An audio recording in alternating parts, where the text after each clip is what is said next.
Hello everyone, my name is the Mad Scorpion, and welcome to another Xur stock update for the week of January, that's the wrong month entirely.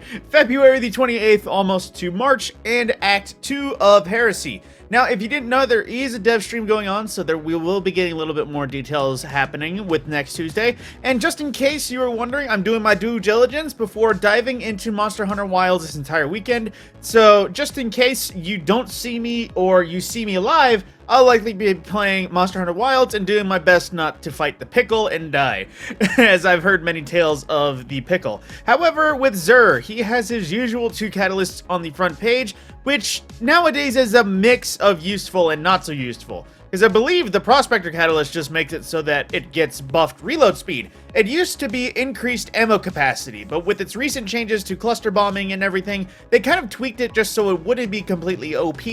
However, I do believe it is just a flat reload speed buff, so, you know, Prospector's in a better place than it's ever been, but I don't know if it's really worth going all the way for if you have to select something. The next one for Graviton Lance, though, I would wholeheartedly recommend getting. Graviton Lance as a whole is an excellent add-clear weapon, and it can stand in almost any archetype of PvE or PvP, and in that same respect, it is a double basic perk catalyst, which you can see right there. It gains Vorpal as a total, so anytime you have an anti-champion pulse option, it is already a good option.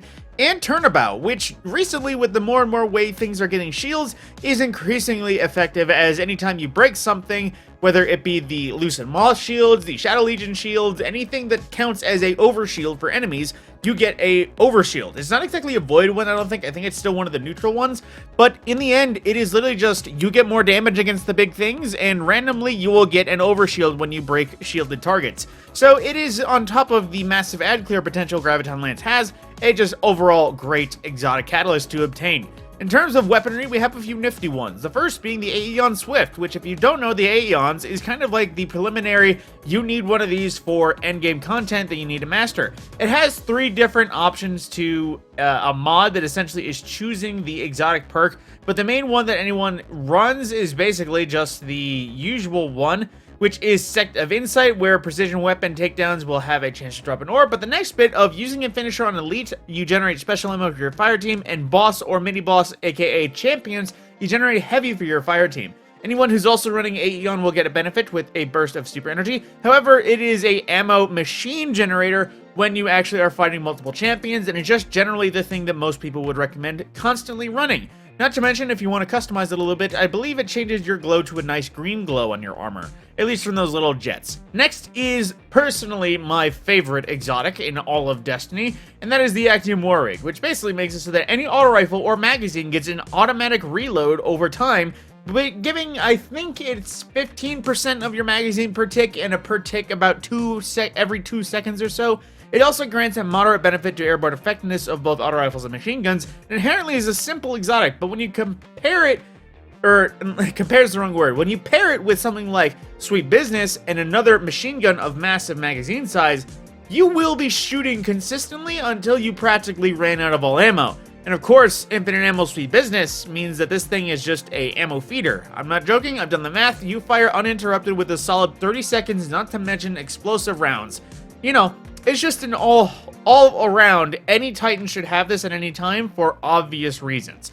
Next is the Apotheosis Veil. I messed up the pronunciation, which is a weird one because it used to be frankly useless, and now it's in a kind of nifty state, where it immediately regenerates health, melee, grenade, and rift energy for you and nearby allies when you activate your super, and when the super ends, you greatly increased melee and grenade regen. I've seen a few builds, and I have one personally, that is basically a one-off Warlock super, in this case Needlestorm, and combining it with Euphony and throwing as many Threadling grenades as possible, and it's pretty solid in terms of a build. If you run a one-off super, it is a great option for just getting all of the energy. Void, Nova Bomb, Chaos Reach, you know, those kind of supers that are just one and done. But in the same respect, I don't know if the stats are exactly great. They are higher stat numbers. I think the Aeon Swift might be the only good one because of low mobility. However, in the end, stats are kind of by the eye of the beholder. Next is the exotic Cipher that is available. This is a free one in case you didn't want to just grind out the Xenology quest from Xur like usual. And then into the strange offerings of currencies, we do have the Enhancement Prism, Enhancement Cores, Glimmer, and Upgrade modules, which I don't know if this is cheaper than just buying them from Banshee. But then into the main stage of exotic weaponry, we have on the front the usual Hawk Moon, this time with snapshot sights, then the Huckleberry, which is another great ad clear option right now, which it's kind of been in a weird state. Just to give you a little bit of history, it had all the perks it originally had, and then its catalyst was Ambitious Assassin, where on reload you would get an increased mag size based on kills. Then Ambitious Assassin was replaced with a just flat out reload that was inherently given the catalyst that would have maximized the reload. And then that was made an inherent part of the gun as a total, and then it was given kinetic tremors. Not to mention, its Rampage is in a unique state because it is an old version of Rampage that I believe once you get to times 3 is like a 50% damage buff, while most Rampage times 3 stacks is more like a 15% damage buff in perspective. In the end, it is an SMG, but at the same time, it is a very solid weapon. If you have nothing but trash ads in front of you and need to get rid of all of them, this thing spins up and is quite good at dealing damage, not to mention what you can do when you pair it with something like Peacekeepers on Titans. Next is the Lord of Wolves, which recently has been a bit of a meme, because it went from being not even used anywhere, not even the Crucible, to, oh my god, it broke PvE. Because it apparently doing heavily increased damage to the point where it was, you know, disabled during Contest Sunder Doctrine. Its catalyst is a weird one, where it increases reload speed while Release the Wolves, aka Long Burst mode. Damaging targets with it applies Scorched, and when aiming down sights, defeating a targeted that is Scorched is basically an incandescent explosion.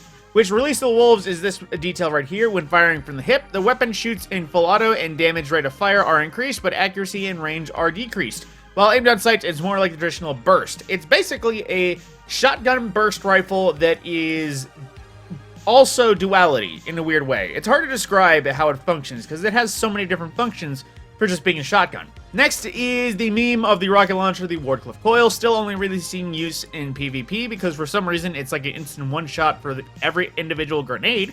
However, its, you know, basic function, it is a multi-shot rocket launcher. However, you cannot pick the tracking. They seek their own targets, as well as having a mechanized autoloader, which is different from something like autoloading holster. This basically makes it so when you're holding the rocket and you pick up ammo for it, it automatically reloads, but not when it's stowed away, so it kind of holds it back a little bit. Not to mention the catalyst does, air quotes, improve the tracking that the rockets get, but per the usual, because they're automatic seekers and not manual seekers, you have no idea how much improved it actually is. So it's a bit of a meme one, but at the same time, you know, it's a meme exotic kind of still to this day. Never to be buffed, because it seems like if it is, it will break everything.